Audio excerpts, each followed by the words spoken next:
Look, nag-moist. Kung ako sa'yo, huwag mo isprayan ng alcohol. Ayun o, may dumadang sasakyan na Skyway. Ngayon lang, pangalawang beses lang ako nakasakay dito.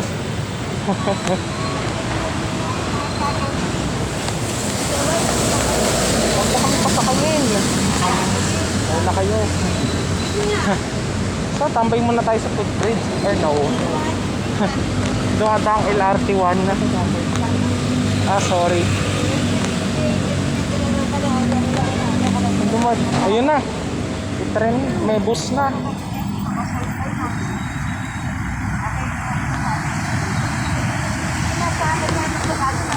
Nicholas Albert.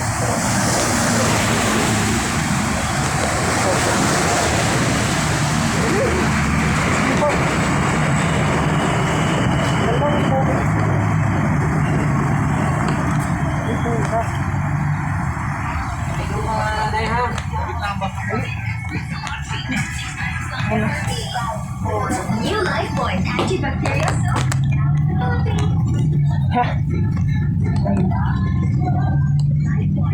Nakaano yan eh. Ito tayo sa kabila. Gusto mo?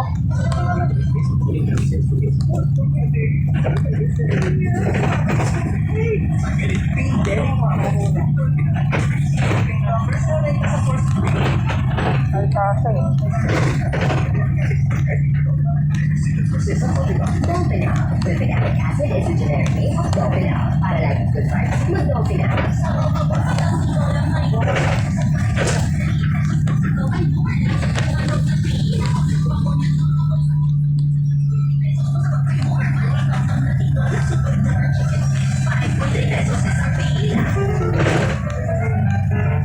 Hindi ko makonek.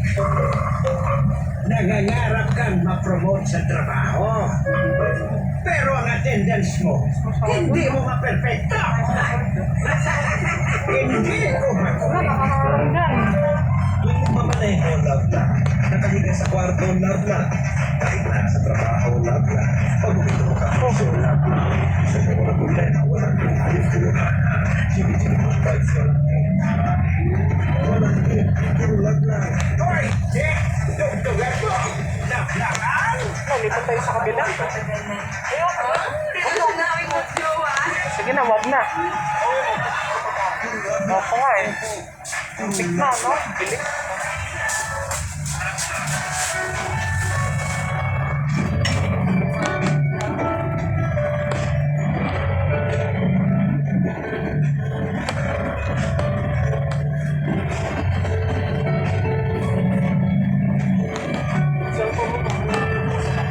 Opo.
Malalaman ko rin, relax ko lang.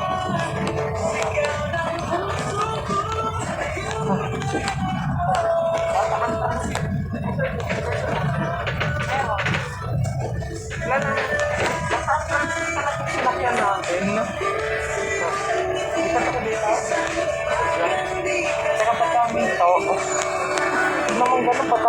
takbo.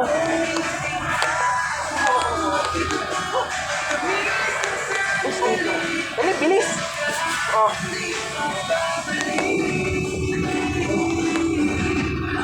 Ito.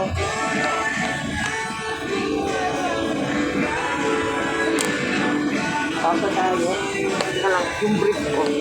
Galing na yung kulay ko. Tigisang ko din sa ano.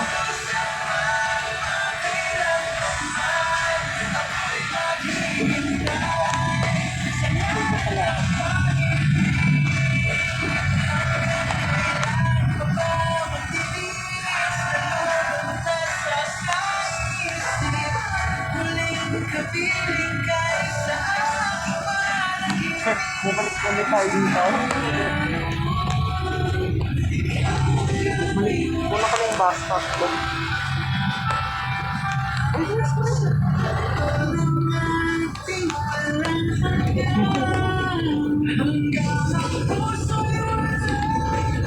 Bumalik ulit tayo dito, no?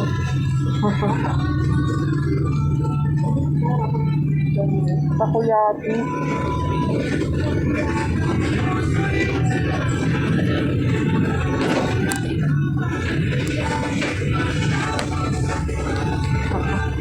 Si Papa hindi na makakauwi ng Cavite. Katrabaho na siya sa Cubao. Lapit na daw ah. Ha? Ewan, hindi na makakauwi si Papa. Katrabaho siya sa Cubao. Sasakay siya ng LRT to. Yung time lang to, Tita Dick.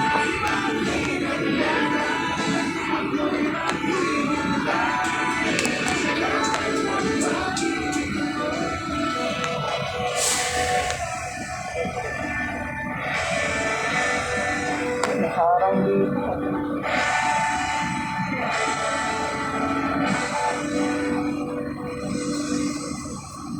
Yaw, yaw, yaw, yaw. Yaw, yaw. Eh dito, ano meron? Wala lang. Music lang.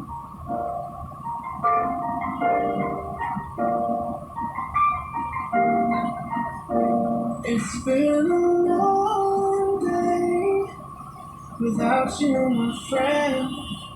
And I'll tell you all about it when I see you again. I've come a long way Yung U-turn namin, no? from where we began. Oh, I'll tell you all about it when I see you again. When I see you again. Why'd you have to leave so soon? Why'd you have to go? Why'd you have to leave when I need you?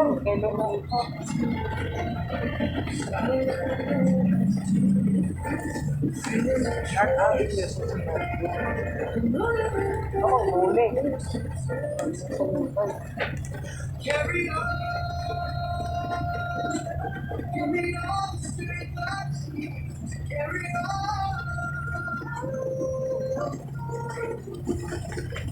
It's been a long day without you, my friend. And I'll tell you all about it till I see you again. Boss, biglang huminto. Come a long way from where we began. Oh, I'll tell you all about it when I see you again. When I see you Ito yung dating bus stop, no? West Apple.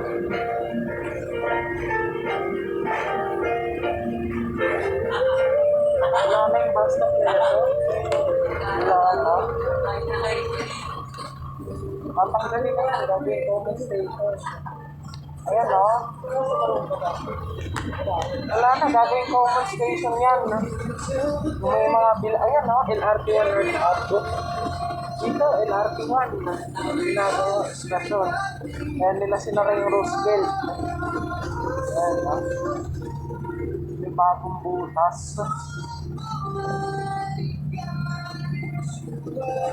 May susunod na babaan.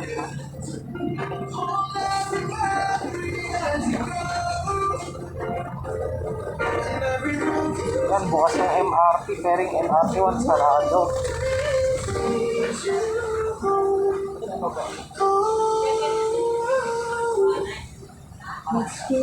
Wala na yung babaan dito, no? Wala na yung bus dito sa kanan. And I'll tell you all about it when I see you again. Come a long way from where we began. Oh, I'll tell you all about it when I see you again. When I see you again.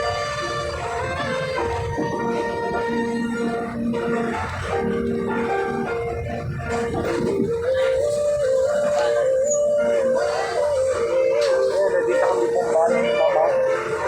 Akit ko doon sa may MRT. Dito din. Doon na sa kaya.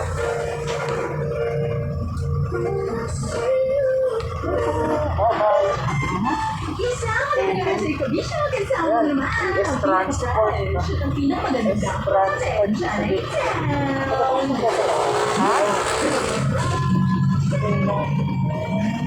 Opo, MRT. Gabi siya. MRT Quezon Cargo. Ano na ba yung feeling na parang ang toxic ng environment mo? No? Hirap nito kung sa bahay ka. Ikaw, mahal mo naman yung pamilya mo, pero aminin natin na may mga bagay sa bahay natin na toxic. Ito ba na exciting na wala lang kami ng bahay, no?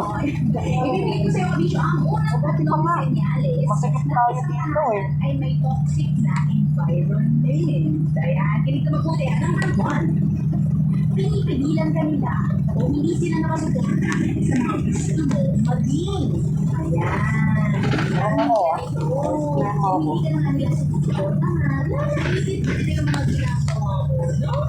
Alam mo, ano ko na ito Kabisyo kapag sabi ikaw environment. Pag ikaw pinupost ka naman rin yung kakayahan mo. Di ba? Kung magaling ba talaga ako? Kung pwede ba talaga ako maging ganito? Diba? Ang sakit man kung sa pamilya mo paunang magdadalhin. Ang healthy na pamilya ka dito ay yung nakasuporta sa'yo. Maaaring magsasabi man sa'yo sila ng mga realistic things, pero nangunguna pa rin na sinusuportahan ka nila sa mga bagay na gusto mong maging. Kasi yun yung mas positibo, yun yung mas nakakapagpa-grow sa pakiramdam natin at hindi yung kabaliktaran. Okay? So that's number 1. And then number 2, lagi ka nilang kinukumpara sa iba. Hindi pa ako sa likod ha. Walang pang Yung mga tipo, bakit ka ganyan ang Christiana? Yung kaya sila Christiana, ang ganda-ganda. Eh, yung mga ganyan. Pero joke lang po yun. Wala nagsabi sa akin. Pero ayun, kung nakakaranas ka ng mga ganyan, yung tipong ikukumpara ka sa akin. Bakit yung anak na bus stop. mo? Ang tayo-tayo mo. Yung mga ganyan. Hindi dapat ganun yung show. Pero, syempre, may mga ganun talaga, di ba? Pero ang healthy na pag-ikas ka yung show, kukumpara na. Hindi ka nila ikukumpara sa iba. Kasi, ang hindi nagpo-foster ng growth yun eh. Dapat, instead, sinusuportahan ka nila. Sasabihin nila sa'yo kung ano yung mga dapat mong i-improve, yung dapat mong ayusin, di ba? Hindi Sana po yung mas namamaano ka. kasi it's never gonna work. It's never effective. So, paano nga bang gagawin kapag ganito? Di ba? Ngayon, pwede mo kausapin yung magulang at yung ayaw. Kasi maaaring, syempre, di ba, hindi din nila naiintindihan o hindi nila namamalayan na nagagawa na pala nila. So, kaya mo silang kausapin na mo, dapat ko kapag ganito, ganyan, okay lang, iparamdam mo yun sa kanila. Naiintindihan nila yun. At ikaw din, iset mo rin yung sarili mong expectations para sa sarili mo. ginagawa ko. Hindi ka rin basta masamusan kapag ginagawa nila yun. Kasi alam mo sa sarili mo kung ano yung worth mo. Diba? So that's number 2. And then last but not the least, number 3. Gusto mo nilang magsinungaling tungkol sa mga nangyayari. O, limbawa, sasabihin yan. O, sasabihin sa mama mo na pinag-online shopping ko lang sa akin yan, ha? Huwag ka na! May mga ganun ba dyan? Diba? Well, may mga maliliit naman tayo pag sisinungaling sa bahay, di ba? Gaya na kung sino kasama ko yung yun. Diba? Pero okay lang. Ang masama is kung magsisinungaling sa bahay nyo ay nakaka-apekto sa household ninyo, di ba? Sa relasyon ninyo. So, yan, toxic yan kung may pagsisinungaling, ha? So, yung mga bisyo, ang unang tatlong signs na ang isang tahanan ay may toxic na environment. Again, hindi naman natin to maiiwasan. At sa inyong may mga ganitong klase ng tahanan, yun nga, for sure meron tayo na maliliit. Pero, ayun nga, kailangan natin patibayin. Hindi lang natin mas magtiis kasi at the end of the day, pamilya pa rin natin yung mga yan eh. So, tayo na lang din yung mag-a-adjust. Diba? Lalo na yung pandemic, may kulong tayo, nakulong tayo, diba, na kasama sila. So, alam mo yun, lalabas na rin talaga yung mga ganitong ugali natin. Pero at the end of the day, yun nga, kailangan ipa-intindi nyo sa isa't isa na pamilya kayo. Dapat healthy ang relasyon niyo. Ayan.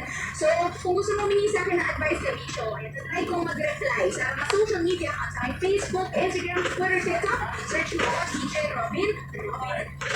At dahil nagbibigay pa ako sa yung mga signs at tips sa buhay-buhay. Lepas yung Mark.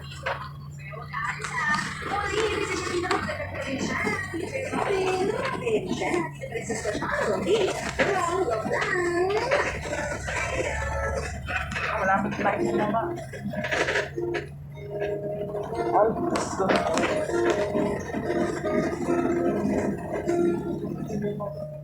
Wala na. Wala na.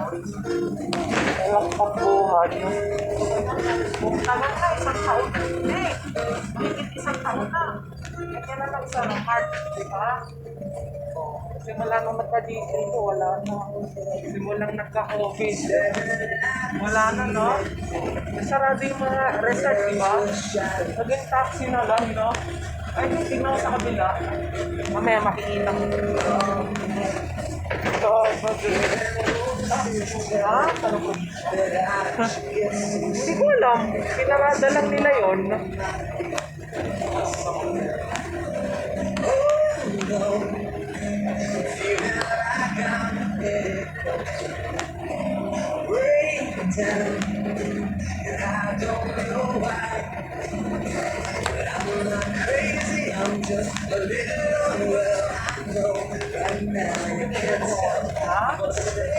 Di ba dati yung mga bus ko, wala na rin bus stop sa kanan, no?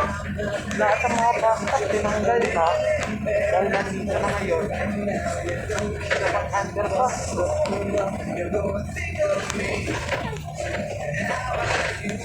Nasa kanan eh. No? Wala na sa kanan. Dito.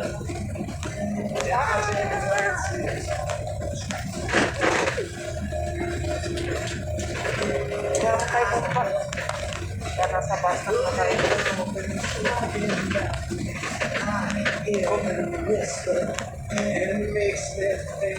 Naalala mo na kung saan tayo magdadalupi noon? Malayo tayo dyan, nakaharang tayo. San Agustin, ito sa kaliwa. I'm just a little well, I know right now you can't tell, but stay a while and maybe then you'll see a different side of me. I'm not crazy, I'm just a little impaired. I know right now you don't care, but soon you're gonna think of me.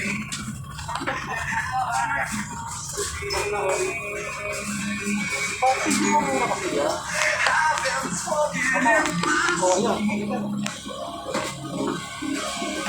Uli po.